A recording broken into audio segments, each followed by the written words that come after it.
¿Qué tal? Buenas tardes, bienvenidos a una nueva semana. Voy a dar todo lo mejor que pueda de mi voz, porque está medio bajo un resfrío invernal, de manera que espero que se me oiga bien y que pueda hablar hasta el final de esta media hora. Bueno, encantada de abrir la Biblia en el libro de Éxodo. No sé si decir Éxodo o el Éxodo.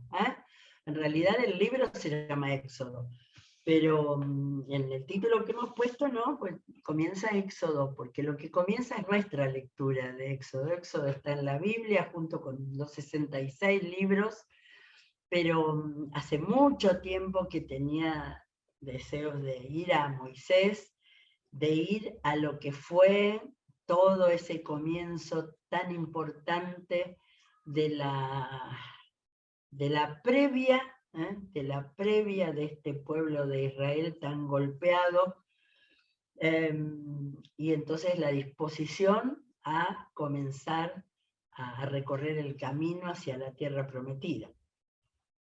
El Éxodo viene después de Génesis y está totalmente conectado con el Génesis. No es un libro que comienza, aunque sigue la historia, que comienza de una manera diferente. Hemos terminado de leer Génesis, donde está hasta la muerte de José.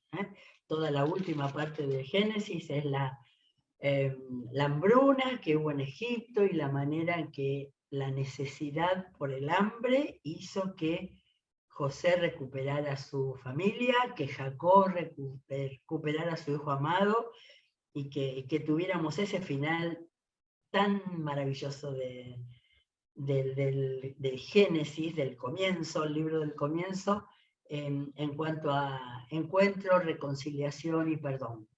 Es de lo mejor que hay en cuanto a la vida humana, en el final de Génesis. Y Génesis termina así, y el Éxodo continúa. Son dos libros históricos de este género literario, de libros narrativos de la Biblia, y muestra también la unidad que da el hecho de considerar que han sido escritos por Moisés, y vamos a ir encontrando algunas de los momentos, de las frases en los que realmente ahí está la mano concreta de Moisés. Después no sabemos cuánto fue escrito por él, por el hecho de que esta no era una vida tranquila en una oficina, ni en un lugar tranquilo de una casa, ¿no es cierto? Todos estos libros, de los primeros 5 libros, los del Pentateuco, en los cuales está, bueno, desde Éxodo, la figura de Moisés. Uno se pregunta cómo escribirían para tener después semejante libro de 40 capítulos. Ayer me fijé y ya me olvidé, creo que son 40 los capítulos, que 40, de manera con tanta cosa de la historia, ¿sí? Por eso no es nada raro pensar que tuviera sus ayudantes, sus discípulos. Después ya hemos visto, porque venimos para atrás, pero cuando vimos los libros de Reyes, de Crónicas, donde es importante la figura del cronista, que estaba ahí cerca de la monarquía, y que estaban escribiendo todos los hechos que iban sucediendo, y por eso nos quedaron de esa manera, Pero acá estamos en vidas, bueno, pero diferentes, y vamos a ver si podemos leer hoy los 2 primeros capítulos. El libro de Éxodo se llama Éxodo por la palabra que apareció en latín, y derivada de la palabra griega, Éxodos, que significa partida, salida. Porque estos libros del Pentateuco en hebreo, el nombre era con las 3 o 4 primeras palabras, de manera que en hebreo este libro se llamaba, traducido, estos son los nombres. Ese era el nombre, así como el libro de Génesis se llamaba en el principio. Las primeras, quizás no había la idea de ponerle así un nombre significativo. El libro A ver, cuando llegó el tiempo en que se dijo, vamos a dividirlo, vamos a unir los distintos manuscritos para formar, ¿sí?, lo que hoy llamamos un libro, pero entonces una unidad, y así apareció separado el que se llamaba en el principio, después separado el que se llamaba estos son los nombres, y así. Si en algún momento nos animamos a Levítico, por ejemplo, vamos a ver cómo se llamaba, aunque Levítico viene de Levitas, y es el libro de las leyes. Muy bien, vamos a empezar y vamos a ver la conexión que hay con el Génesis. Estos son los nombres de los hijos de Israel que, acompañados de sus familias, llegaron a Egipto, con Jacob a Egipto. ¿Sí? Conectamos con el capítulo allá bastante lejos del Génesis, donde Jacob llegó a Egipto. Entonces, estos son los nombres de los hijos de Israel, por supuesto de los varones, ¿sí? Rubén, Simeón, Leví, Judá, Isaacar, Zabulón, Benjamín, Dan, Neftalí, Gad y Aser. De mayor a menor, ¿sí? En total, los descendientes de Jacob eran 70. Tenemos en Génesis, donde está este mismo versículo muy parecido, donde decía que 70 eran las personas que habían llegado, con estos varones de las tribus y después todos sus hijos, sus familias. Dina, la hija número 13 de Jacob, por supuesto que no figura, pero bueno, eran así las cosas en aquel tiempo. ¿En qué época? Y eso no viene de los estudiosos, eso viene de la Biblia misma. Ya la leímos, cuando vimos Primera de Reyes 6, con la historia de Salomón, ahí apareció que dice, Primera de Reyes 6.1, habían transcurrido 480 años desde que los israelitas salieron de Egipto. 480 años. Por eso se calcula, y no lo anoté, pero estaba por acá, de que más o menos la fecha de esta época que empieza a narrar el Éxodo era el 1446 a.C., casi 1500 años antes de Cristo. Alrededor del año 1000 fue el tiempo del reinado de David, ¿sí? Los años más o menos como para memorizar, Bien. Entonces eran como 70 y José ya estaba en Egipto. Además estaba José con sus hijos y toda su familia. Murieron José y sus hermanos y toda aquella generación. Sin embargo, los israelitas tuvieron muchos hijos a tal grado que se multiplicaron, se fueron haciendo más y más poderosos. El país se fue llenando de ellos. Qué buen cronista, qué buena escritura esta, para ir mostrando lo que significó el pueblo hebreo en Egipto. Pero llegó al poder en Egipto otro rey que no había conocido a José y le dijo a su pueblo, cuidado con los israelitas, que ya son más fuertes y numerosos que nosotros. Vamos a tener que manejarlos con mucha astucia. De lo contrario, seguirán aumentando y, si estalla una guerra, se unirán a nuestros enemigos, nos combatirán y se irán del país. ¿Por qué la preocupación, no? Que se fueran del país. Quiere decir que estaban siendo útiles, ¿sí? Que les servían, pero que les servían como pueblo sometido. Y así es lo que dice. Fue así como los egipcios pusieron capataces para que oprimieran a los israelitas. La historia como se vuelve a repetir, la historia de la humanidad. Por eso es tan interesante ver toda esta historia del pueblo hebreo. Les impusieron trabajos forzados, tales como los de edificar para el faraón las ciudades de almacenaje, Pitón y Ramsés. Pero cuanto más los oprimían, más se multiplicaban y se extendían, de modo que los egipcios llegaron a tenerles miedo. Es muy interesante este primer capítulo. Por eso les imponían trabajos pesados y los trataban con crueldad. les amargaban la vida obligándolos a hacer mezcla y ladrillos y todas las labores del campo, ¿sí? Así que esto está claro, ¿no? Todo lo de la construcción y las tareas del campo además. En todos los trabajos de los esclavos que los israelitas realizaban, los egipcios los trataban con crueldad. Había dos parteras hebreas, aquí comienza, estamos en el versículo 13 del capítulo 1, donde empieza la historia más conocida del Antiguo Testamento. Dos parteras hebreas llamadas Sifrá y Fubá, a las que el rey de Egipto ordenó: cuando ayuden a las hebreas en sus partos, fíjense en el sexo. Si es niño, mátenlo. Si es niña, déjenla con vida. No sé cuál era el criterio ese, ¿no? Porque se quedaban sin obreros. Dejaban solamente a las niñas para reproducción. No sé. Bueno, sin embargo, las parteras eran israelitas, no eran parteras egipcias, ¿eh? Temían a Dios. Así que no siguieron las órdenes del rey de Egipto, sino que dejaron con vida a los varones. Entonces el rey de Egipto mandó llamar a las parteras y les preguntó: ¿por qué han hecho eso? ¿Por qué han dejado con vida a los varones? Las parteras respondieron: resulta que las hebreas no son como las egipcias, sino que están llenas de vida y dan a luz antes de que lleguemos. Paréntesis, siempre las mujeres más inteligentes que los hombres, ¿eh? Se sacaron al faraón de encima. Por lo menos no las castigaron a ellas. De este modo los israelitas se hicieron más fuertes y más numerosos.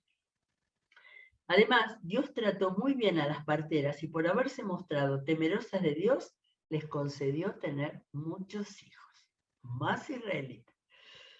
El faraón, por su parte, dio esta orden a todo el pueblo: tiren al río a todos los niños hebreos que nazcan. A las niñas déjenlas con vida. ¿Se sentiría generoso? ¿Y qué sentiría este hombre al tener ese mandato? ¿Sí? Muy bien, terminó el primer capítulo, planteo de la situación. Un pueblo esclavizado, un pueblo tratado con crueldad máxima, lo que es trabajar así, no solo trabajar de sol a sol, sino tener capataces crueles, y el nacimiento, era un anticipo de Herodes, ¿no? Era un anticipo de Herodes este faraón, que quería matar a los niños por temor. Matar a los niños por temor. Las vueltas de la historia. ¿Eh? Bien, capítulo 2. Hubo un levita que tomó por esposa a una mujer de su propia tribu. La mujer quedó embarazada y tuvo un hijo, y al verlo tan hermoso, lo escondió durante 3 meses. Cuando ya no pudo seguir ocultándolo, preparó una cesta de papiro, la embadurnó con brea y asfalto, y poniendo en ella al niño, fue a dejar la cesta entre los juncos que había a la orilla del Nilo. Pero la hermana del niño se quedó a cierta distancia para ver qué pasaría con él. Uno tiene esta historia tan para niños, ¿no? De los primeros libritos que se le regala a un chico y de las historias que aún las conoce gente que no conoce la Biblia. Ahora, uno tendría que pensar todo. Esta hermana es Miriam, la que fue luego la cantora, la que acompañó siempre, los 3 hermanos, estuvieron juntos en todo el comienzo que nos cuentan los libros del Pentateuco, el comienzo del Éxodo, cuando salieron de Egipto. En eso la hija del faraón bajó a bañarse en el Nilo. Sus doncellas, mientras tanto, se paseaban por la orilla del río. De pronto, la hija del faraón vio la cesta entre los juncos y ordenó a una de sus esclavas que fueran por ella. Olvidé que había anotado, porque no sé cómo lo puedo leer, el nombre que se cree que era el de la hija del faraón. Hatshepsut, hija del faraón Tumosis. No era uno de los nombres famosos que por ahí conocemos como Ramsés, Seti. era Faraón Tumosis. Y ordenó a una de sus esclavas que fuera por la canastita. Cuando la hija del faraón abrió la cesta y vio allí dentro un niño que lloraba, le tuvo compasión, pero aclaró que se trataba de un niño hebreo. O sea que habrá dicho, qué hermoso este niño, qué lindo, me lo quiero llevar. Ah, pero es hebreo, a ver qué dice mi papá. Esto digo yo, no la Biblia. La hermana del niño, Miriam, esto también no estaba todavía identificada Miriam, preguntó entonces a la hija del faraón, ¿quiere usted que vaya y llame a una nodriza hebrea para que críe al niño por usted? Ve a llamarla, contestó. La muchacha fue y trajo a la madre del niño. Y la hija del faraón le dijo, llévate a este niño y críamelo, yo te pagaré por hacerlo. De modo que no solo la mamá retuvo a su hijo, por lo menos, ¿no? Se dice que quizás 3 años, 2, 3 años, sino que además le pagaron para hacerlo. A los malvados a veces las cosas les salen mal, ¿no? Fue así como la madre del niño se lo llevó y lo crió, ya crecido el niño, se lo llevó a la hija de Faraón y ella lo adoptó como hijo suyo. Además, le puso por nombre Moisés, pues dijo, yo lo saqué del río. Acá mi nota dice que Moisés suena como un verbo que significa sacar. Yo lo saqué del río. 2:11. Terminó la historia esta tan bonita. Un día, cuando ya Moisés era mayor de edad, fue a ver a sus hermanos de sangre y pudo observar sus penurias. Lo de mayor de edad, vamos a corroborarlo con uno de los grandes discursos del Nuevo Testamento, que es el de Esteban. Esteban cuenta en Hechos 7 la historia de toda la historia del pueblo hebreo, pero especialmente la historia de Moisés. ¿Y dónde estaba el versículo donde decía? Cuando cumplió 7:23, cuando cumplió 40 años, Moisés tuvo el deseo de allegarse a sus hermanos israelitas. Entonces acá es mucho más rápido el relato en el Éxodo. Un día cuando ya Moisés era mayor de edad, lo que es la historia relatada por un cronista, bueno, quizás Moisés mismo, pero acá va directo, ¿no? Un día cuando ya Moisés era mayor de edad, fue a ver a sus hermanos de sangre y pudo observar sus penurias. Claro, él había sido criado en el palacio real, de modo que ir al lugar de la esclavitud de sus hermanos debe haber sido muy fuertes. De pronto vio un egipcio que golpeaba a uno de sus hermanos, es decir, a un hebreo. Miró entonces a uno y a otro lado y al no ver a nadie, mató al egipcio y lo escondió en la arena. Al día siguiente volvió a salir y al ver que 2 hebreos peleaban entre sí, le preguntó al culpable, ¿por qué golpeas a tu compañero? ¿Y a ti quién te nombró gobernante y juez sobre nosotros? Respondió aquel. ¿Acaso piensas matarme a mí como mataste al egipcio? Nosotros no tenemos la historia en el medio acá lo que había pasado. Solo sabemos que fue criado en el palacio de la princesa, esa princesa que dije ese nombre difícil, la historia secular dice que llegó a ser reina. Ahora, seguramente Moisés estaba vestido con ropas muy importantes, por eso lo de pensar quién te nombró gobernante y juez, quién sabe si lo reconocían como hebreo. No, nada de eso. Solamente que ahí reaccionó la culpa de Moisés. Esto le causó temor a Moisés, pues pensó, ya se supo lo que hice. Y, en efecto, el faraón se enteró de lo sucedido y trató de matar a Moisés. Pero Moisés huyó del faraón y se fue a la tierra de Madián, donde se quedó a vivir junto al pozo, famoso pozo de Madián. Se le acabó la vida palaciega acá a Moisés. acá cambió totalmente su vida. No sabemos quién era este faraón, si era todavía el papá de la princesa, habían pasado 40 años, seguramente no era el mismo faraón. El sacerdote de Madián tenía 7 hijas, las cuales solían ir a sacar agua para llevar los abrevaderos y dar de beber a las ovejas de su padre. Pero los pastores llegaban y las echaban de allí. Siempre las mujeres sufriendo ahí, ven, ¿no? Un día Moisés intervino en favor de ellas, las puso a salvo de los pastores y dio de beber a sus ovejas. Evidentemente, la actitud de Moisés era la de un líder, ¿sí? Aunque fue mala su reacción frente al egipcio por haberlo matado, pero reaccionaba por la injusticia, y en este caso defendió a las muchachas que estaban trabajando para cuidar las ovejas, ¿no?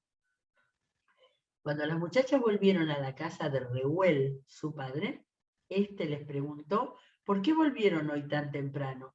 Porque un egipcio nos libró de los pastores, le respondieron, hasta nos sacó del agua del pozo y dio a beber al rebaño. ¿Sí?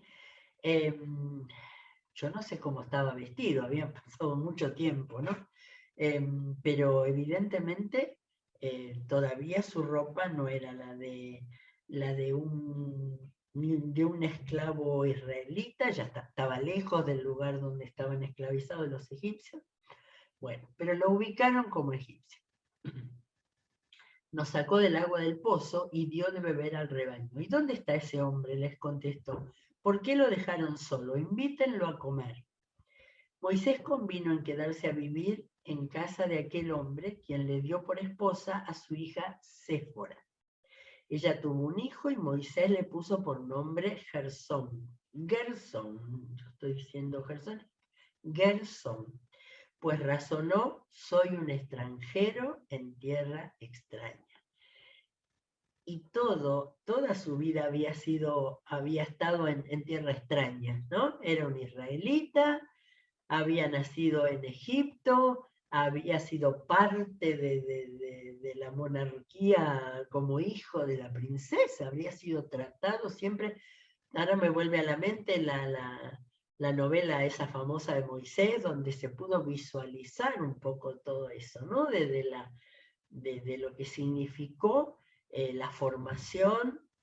Por algo toda esa formación le iba a servir en el futuro para ser el líder que él fue. Pero además, y después terminó yendo a tierra extraña con otra, no sé de qué grupo sería este Reuel, pero también llamado Jetro en otro lado, el suegro de Moisés. Bueno, entonces le puso Gersón a su hijo, soy un extranjero en tierra extraña. Y Gersón dice, la frase significa extranjero allí. ¿Ah? Bueno, mucho tiempo después murió el rey de Egipto. Los israelitas, sin embargo, seguían lamentando su condición de esclavos y clamaban pidiendo ayuda. Sus gritos desesperados llegaron a oídos de Dios, quien al oír sus quejas se acordó del pacto que había hecho con Abraham, Isaac y Jacob. ¿Ah? Siempre en estos estudios hemos estado tomando en cuenta la escritura, ¿sí? Dios no se había olvidado nunca de ellos, ¿sí? Dios ha dejado al hombre a vivir en las comunidades, en las realidades y en las situaciones que el hombre mismo, con la libertad que le ha dado. Y evidentemente siempre el hombre estuvo oprimiendo a los que eran más débiles, más necesitados, como pasó con los egipcios de los israelitas, que en el libro de Génesis tenemos a Egipto como la salvación. Y después, en el libro de Éxodo, tenemos a Egipto como el peor y más cruel y salvaje opresor. No se había olvidado Dios de ellos. Pero para el escritor, Moisés mismo, la manera humana de explicarlo era, bueno, Dios se acordó del pacto Claro, imagina diciendo, claro, yo hace mucho hice un pacto con los patriarcas del pueblo de Israel. El Señor había llamado a, a Abraham de Ur de los Caldeos, allá cerca del Golfo Pérsico, habían hecho todo ese recorrido para llegar a la tierra donde ahí estuvieron y fueron formando identidad los patriarcas. En el vuelco de la historia llegaron a Egipto y acá los encontramos. Y la última frase del capítulo 12 fue así como Dios se fijó en los israelitas y los tomó en cuenta. Bueno, nos quedan unos minutos todavía, así que vamos a empezar con el capítulo 3, tan importante. Vamos a ver hasta dónde llegamos. Un día en que estaba Moisés cuidando el rebaño de Jetro, su suegro, en el mismo capítulo siguiente parece que el nombre era Jetro, su suegro, que era sacerdote de Madián. Él era el sacerdote de esa comunidad. Por ahí leí que Reuel era un poco como un nombre de la actividad, como si fuera, no puede ser hoy monseñor para un sacerdote, algo así. Entonces, un día que Moisés estaba cuidando las ovejas de Jetro, su suegro, llevó las ovejas hasta el otro extremo del desierto y llegó a Horeb, la montaña de Dios. Mañana vamos a movernos un poco con mapa de nuevo. Llegó a Horeb, la montaña de Dios. Estando allí, en ese lugar que estaba con las ovejas haciendo de pastor, nada más. El ángel del Señor se le apareció entre las llamas de una zarza ardiente. Moisés notó que la zarza estaba envuelta en llamas, pero que no se consumía. Así que pensó, qué increíble, voy a ver por qué no se consume esa zarza. Cuando el Señor vio que Moisés se acercaba a mirar, lo llamó desde la zarza. Moisés, Moisés, aquí me tienes, respondió. Eso no era normal, ¿no? Visto desde acá, desde nosotros, la susceptibilidad, la percepción de que una voz, de alguna manera, fíjense que el relato, pensando que Moisés mismo lo haya escrito, habla del ángel del Señor, ¿sí? Pero la percepción de Moisés enseguida fue, sea quien fuera, aquí me tienes, respondió. No te acerques más, le dijo Dios. Ya acá dice Dios, no el ángel. No te acerques más, quítate las sandalias porque estás pisando tierra santa. Yo soy el Dios de tu padre, soy el Dios de Abraham, de Isaac y de Jacob.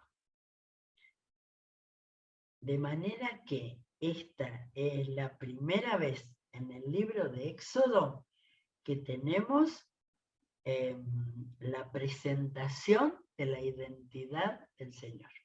¿Sí? De esa manera Dios se le había hablado a cada uno de los patriarcas, pero ahora están todos los patriarcas acá, Abraham, Isaac y Jacob. Yo soy el Dios de tu padre, ¿sí? Soy el Dios de tu padre israelita, y el Dios de los patriarcas.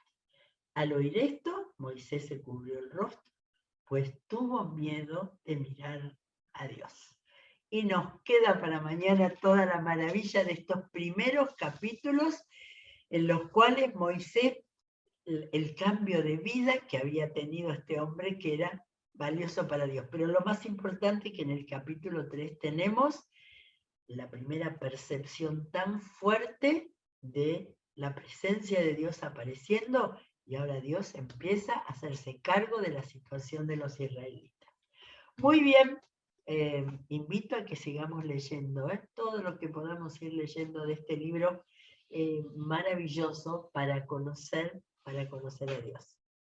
Muy bien, nos encontramos mañana, estamos hoy con toda la excelente programación de nuestro canal, y volvemos a encontrarnos mañana a las 17. Que Dios los bendiga.